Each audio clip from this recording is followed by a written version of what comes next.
Hello GymPro family, welcome back. If you don't know me, my name's Sarah White and today I am specifically targeting the runners in our group. So I know a lot of people are now starting to get out and starting to get active as their kind of source of fresh air. So this video today is going to be all about lengthening through the quads and obviously the hamstrings, but also finding a little bit more movement in the connections to the upper back as well. So a little bit of hip mobility. If you are just looking for a hamstring stretch, we do have a video that's specific for that and you can find the link below. Now that being said, please join me in an all fours position on the mat and let's get started. So coming down into that all fours position, hands underneath shoulders, knees underneath the hips. We're going to get a little bit of movement in the pelvis today, so that's just to release the back as well. So as you inhale, we're going to drop the belly, lift the heart, roll the shoulder blades back, tailbone high. As you exhale, focus on the tailbone being the first primary movement. Tuck the tailbone under, round through the mid-back, through the upper back. Gaze towards the navel, rounding through the upper back. A few more times, the inhale, tailbone goes out. Let that be the motion that sinks the whole spine towards the floor. Shoulder blades roll back, chest forward, big breath in. Exhale to tuck and round, push the floor away. Beautiful. One more time, take an inhale, drop in the belly, lifting the heart, pulling that wrist back towards the knees. Exhale to tuck and round through the spine. Perfect. And then take an inhale, come back through center. We're going to steady through both hands and that left knee. And we're going to take that right leg up towards the sky. We're going to flex the toes, squeeze the glutes, turn the glutes on a little bit. And then as you exhale, we bring the right knee out towards the side, kind of like a dog's doing its business. Sorry to say. And then bring that right knee down towards the ground. Twice more. The breath in, we lift, we rise. Try not to dump in towards that left elbow, trying to get that whole hip moving out towards the side and bring it all the way back down. One more time, big breath in. If you're doing it right, you should feel that burn as you externally rotate it to the side. And then this time we're going to step that right foot in between the hands. Good. We're going to tuck the back toes. If you're near a wall, you can use it for kind of balance. And then slowly rise to come up. So instead of sinking to start with, we want to find that nice neutral spine of tucking the tailbone under, pushing through that left heel, squeezing that left glute, and you're going to feel that psoas kind of firing up. Now, if you run a lot, you're definitely going to feel that there. Perfect. Now from here, interlace the fingers, bring the hands onto the knees, take a big breath in. As you breathe out, push the knee away, round through the spine, keep tucking the pelvis, and you should feel that stretch go a little bit more. Good. The inhale to release, come forward. We're going to do that twice. Exhale to push and round. Hip flexors going forward, hips are nice and square. One more time, big breath in.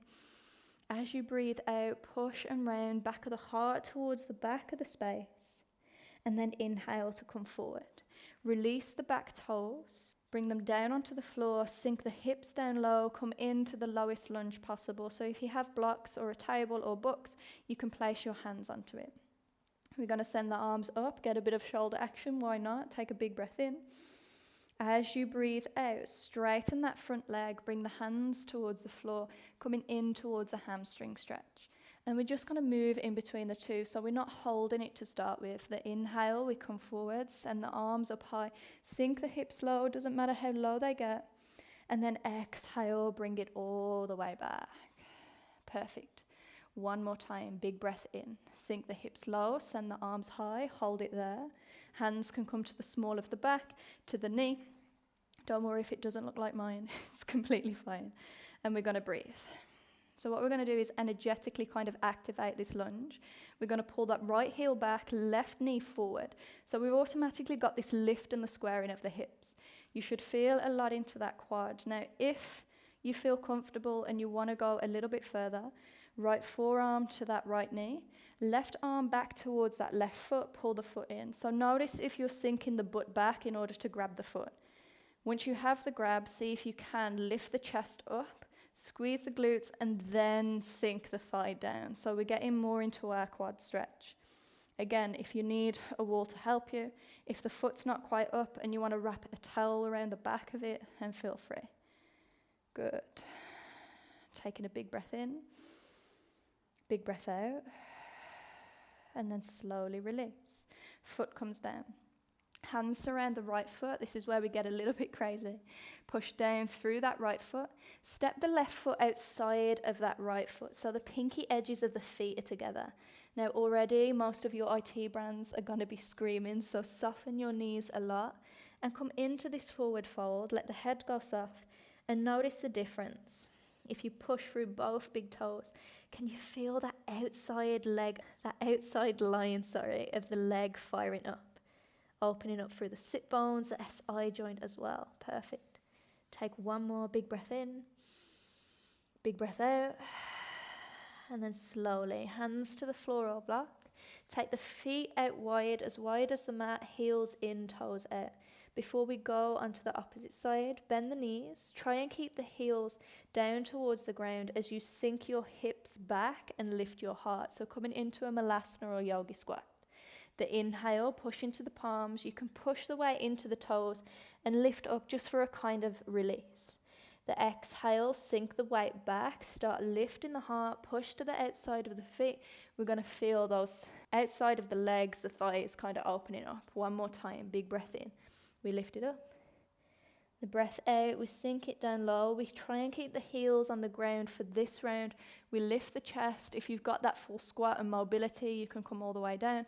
If not, just keep the hands towards the floor. Breathe for 2. I know it's a lot if you can't sink all the way. And 1, hands to the floor.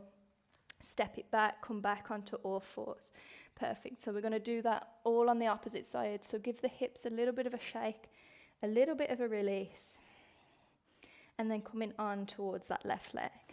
So grounding through the palms, rounding through the upper back.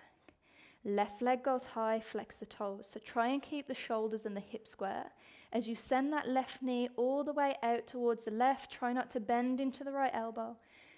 Bring it close back into the body, making that full circle twice more. So super nice and slow. The slower you go, the more control, the more opening you're going to cultivate here. One more.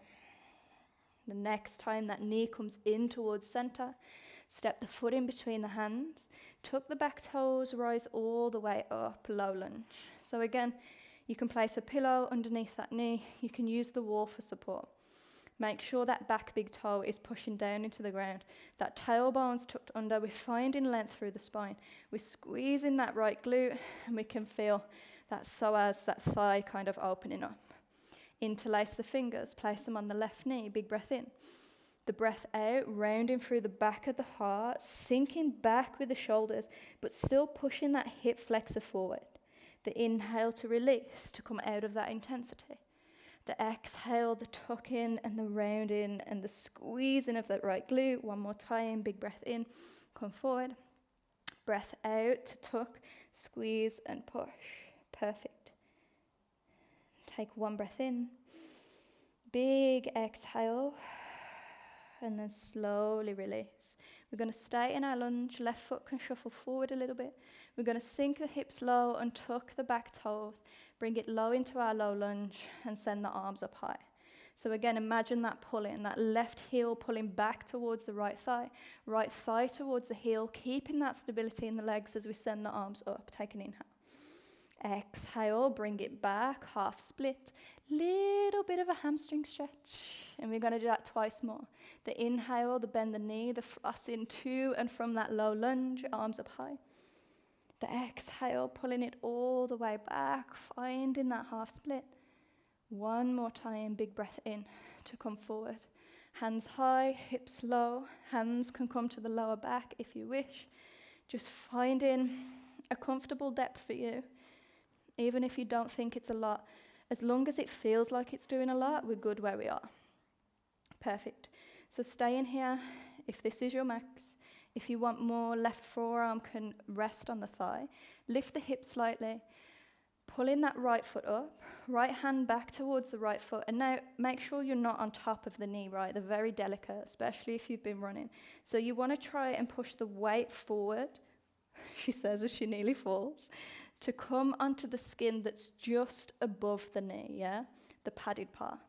The closer the foot is in towards the glute, the more of the quad stretch you're going to have, and trying to square the chest as much as you can. Now I know I'm just showing off, so it doesn't have to look like this. If you need to use any props, maybe a resistant band to pull that foot in, feel free. Take one more breath. And then slowly releasing. Hands towards the floor. Push the weight forward in towards that left foot. Weird kind of cross-legged stretch. We're going to step that right foot outside of that left foot. Toes together and soften, come all the way down. Good. Push into the inside of the feet this time. So the big toes grounding towards the floor. Try and lengthen the spine as much as you can, so let the upper body get heavy. And just notice the release in the sides of the legs. They might be screaming, but they're probably screaming with joy, right? Take one more breath. And then slowly release the feet. Bring the mat distance apart. Heels in, toes out. Sink the glutes down. And now everyone, I want you to sink as low as you can. So even if that means you're kind of up onto the toes, it's completely fine. But I just want to move into the hips a little bit more. So maybe shaking from one side to another, dropping one knee and another. And as you sink to one side, think of pushing that knee away and finding that length, yeah? So we're just trying to move and groove, find a little bit mobility in our hip joints, which are obviously going to release a lot of tension in that lower back kind of attachment here. Perfect.